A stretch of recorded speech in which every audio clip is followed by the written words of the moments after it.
Olá, bom dia. Durante a sessão plenária desta quarta-feira, senadores comentaram a notícia veiculada pela imprensa de que o presidente Michel Temer teria sido gravado por empresários da JBS dando aval para pagamento de propina a aliados. A oposição anunciou que vai pedir o impeachment de Temer.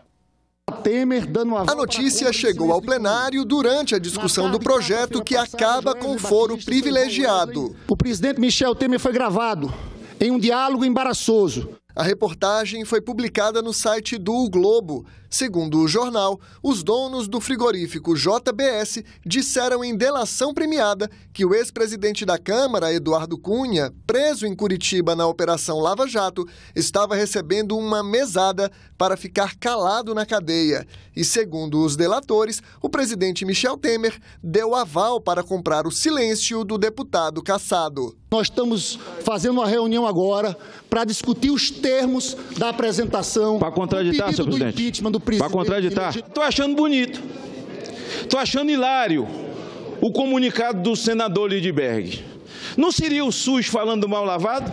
Quando saem as delações escabrosas, tipo partidos que se venderam para poder apoiar a Dilma, é tudo mentira. Há uma gravação que está sendo divulgada e que envolve o presidente atual do nosso país. E o Senado Federal tem que levar a sério. O líder do governo no Senado, Romero Jucá, disse que quem está na vida pública deve explicações. Gravação, delação, documentos, eu acho que tudo deve ser investigado. Nós estamos partindo do pressuposto que qualquer denúncia, quem vive na vida pública, tem que dar explicações. Então, qualquer denúncia deve ser investigada. A oposição defendeu a saída de Michel Temer do Palácio do Planalto. Que ele tem que renunciar ao mandato e que o Brasil precisa de uma convocação de eleições diretas, que é a única maneira de nós termos condições de pacificar o país e resolver o problema que nós estamos vivendo. Em nota, o presidente Michel Temer confirmou que recebeu o dono do JBS no Palácio do Jaburu, mas negou que tenha pedido pagamentos para obter o silêncio de Eduardo Cunha na cadeia. Segundo o jornal O Globo, o senador Aécio Neves também foi citado na delação. Em nota, Aécio Neves disse estar absolutamente tranquilo quanto à correção de todos os seus atos. O senador aguarda ter acesso ao conjunto das informações para prestar os esclarecimentos necessários. Já o senador Zezé Perrella, que, segundo o jornal, teria recebido dinheiro por meio de Aécio, informou em nota que não conhece Wesley Batista, dono da JBS, nem recebeu qualquer quantia. O senador colocou os sigilos das empresas do filho, Gustavo Perrella, à disposição da Justiça.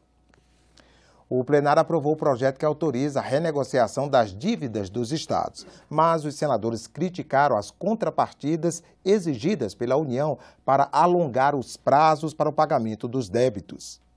A renegociação da dívida dos estados deveria passar pela Comissão de Assuntos Econômicos, mas os senadores aprovaram um pedido de urgência para votar o texto direto no plenário, ainda nesta quarta-feira. Nós temos que mostrar aqui um pouco de sintonia com os problemas que passam os estados e com a população brasileira. As populações que vivem nesses estados, que estão hoje com dificuldade de pagar a folha de salário dos trabalhadores, que têm dificuldade, inclusive, de pagar a saúde, de pagar a educação. A gente sabe, tem assistido aí nos meios de comunicação a situação de penúria que vive alguns estados brasileiros.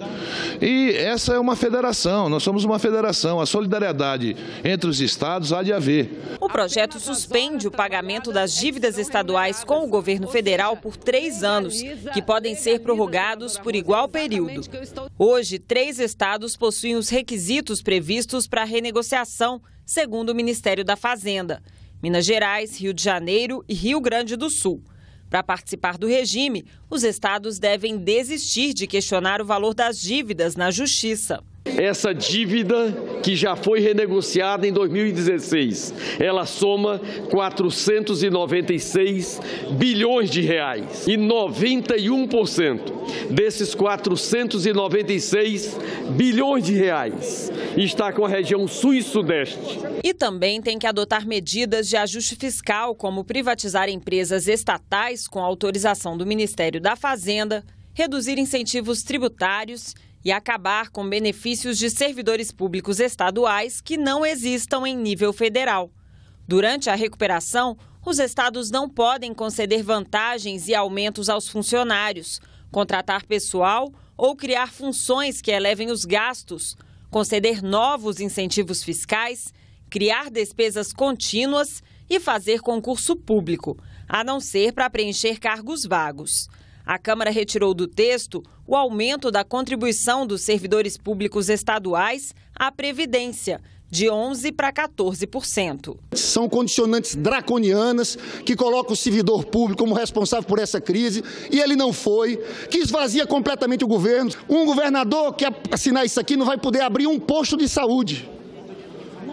Vai estar completamente amarrado. Se você não estabelecer algumas condicionantes nesse acordo da dívida, nós teremos aí um descuido e talvez daqui a 5, 10 anos estaremos de novo fazendo uma nova renegociação para a recuperação fiscal ou financeira dos estados. O líder do Democratas queria adiar a votação para depois que a Câmara analisasse a proposta que valida os incentivos fiscais já concedidos pelos estados. Não é justo que o problema apenas de de 2 estados possam ser superiores à situação dos demais estados da federação. Mas o senador Caiado desistiu do pedido depois que a Câmara se comprometeu a votar a convalidação dos incentivos fiscais na próxima terça-feira. Assim, a renegociação das dívidas dos estados foi aprovada por 56 votos sim e 9 não.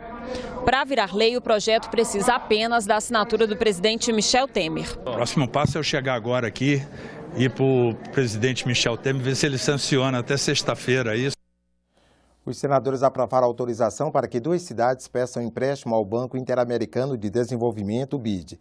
Manaus, no Amazonas, pode contratar 52 milhões de dólares para o projeto de expansão e melhoria educacional da rede pública. E Joinville, em Santa Catarina, 70 milhões de dólares para o projeto Viva Cidade. O plenário aprovou ainda a recondução de Simone Sanches Freire para a Agência Nacional de Saúde Suplementar. Confira agora a agenda das comissões do Senado para amanhã desta quinta-feira. A Comissão de Relações Exteriores faz audiência para debater questões ligadas à soberania nacional e aos projetos estratégicos da Força Aérea Brasileira. O convidado é o comandante da Aeronáutica, Tenente Brigadeiro do Ar, Nivaldo Luiz Rossato. Depois, os senadores examinam projetos. Um deles é o que trata do cumprimento de decisões vinculantes de organismos internacionais de proteção aos direitos humanos. Ele prevê que a União deverá dispor de orçamento específico para cumprir essas decisões e sentenças. E a Comissão de Transparência, Governança, Fiscalização e Controle sabatina Rodrigo Otávio Orair para o cargo de diretor da Instituição Fiscal Independente, órgão do Senado Federal. A situação de 3 BRs que passam por Rondônia e Mato Grosso será tema de audiência pública da Comissão de Infraestrutura nesta quinta e sexta-feira. A repórter Sabrina Mâncio está em Vilhena, em Rondônia, e tem mais informações. A Comissão de Infraestrutura do Senado vai se reunir nesta quinta em Vilhena, Rondônia, e na sexta em Juína, no Mato Grosso, para discutir a situação de 3 BRs que cortam os 2 estados, a 174, a 364 e a 435. Durante a manhã e a tarde desta quinta, uma comitiva de senadores vai percorrer trechos dessas estradas. E a TV Senado já está aqui em Vilhena para acompanhar a diligência e as 2 audiências públicas. A Comissão de Agricultura realizou nesta quarta-feira uma audiência pública para discutir um projeto de lei do Senado que altera a jornada de trabalho dos empregados em frigoríficos. Segundo os participantes, a atividade em frigoríficos é a maior causadora de adoecimentos por acidentes de trabalho no país. O projeto alcança a indústria de aves e pode ser estendido para o abate de bovinos. A indústria frigorífica emprega, de acordo com dados do governo federal, 7 milhões de trabalhadores no país. Segundo representantes de sindicatos, o setor apresenta alta rotatividade. O tempo útil de um trabalhador de frigorífico não passa de 5 anos. Os frigoríficos são o setor da economia que mais provoca acidentes de trabalho. Somente em 2014, foram 16 mil registrados. O representante da Associação Nacional dos Procuradores do Trabalho acredita que os frigoríficos recebem muitos incentivos, mas oferecem poucas contrapartidas sociais.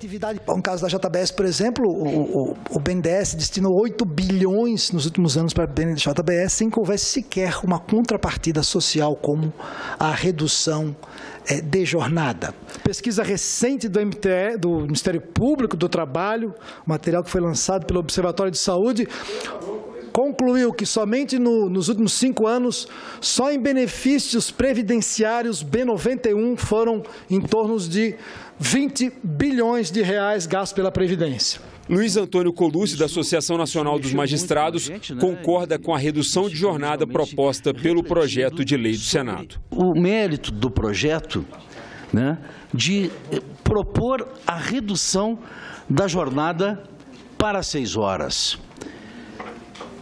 Seria realmente muito interessante que o Senado Federal pudesse votar afirmativamente, senador Cassol, nesse projeto. O representante dos auditores fiscais ressalta outro ponto determinante no projeto, além da redução da jornada. No relatório final, a vedação também do banco de horas, de forma que a jornada tem que ser realmente de, no máximo 36 horas por semana. O representante dos sindicatos de trabalhadores de frigoríficos acredita que o projeto, além de fazer justiça, deve trazer economia para a Previdência Social. Esse ponto de vista, senador, eu gostaria que o senhor analisasse, o senhor como relator, analisasse com carinho essa situação, pegasse os números e visse, porque essa redução da carga horária no frigorífico vai gerar economia aos cofres públicos e à Previdência Social. A redução da jornada poderá ser um fator importante para a diminuição da fadiga e do risco de acidente de trabalho e das doenças profissionais. Todavia, outras medidas podem ser agregadas e harmonizadas com a redução da jornada. A simples redução da jornada poderá fazer com que as empresas exijam um aumento de produtividade com vistas a compensar a elevação dos custos trabalhistas e, com isso, agravar o estado de saúde dos trabalhadores. A sessão plenária do Senado de hoje foi antecipada de 2 horas da tarde para as 10 da manhã. Você acompanha outras informações na nossa página, na internet e também aqui na programação, nos boletins do Senado Agora. Podemos voltar a qualquer momento. Fique agora com a nossa programação.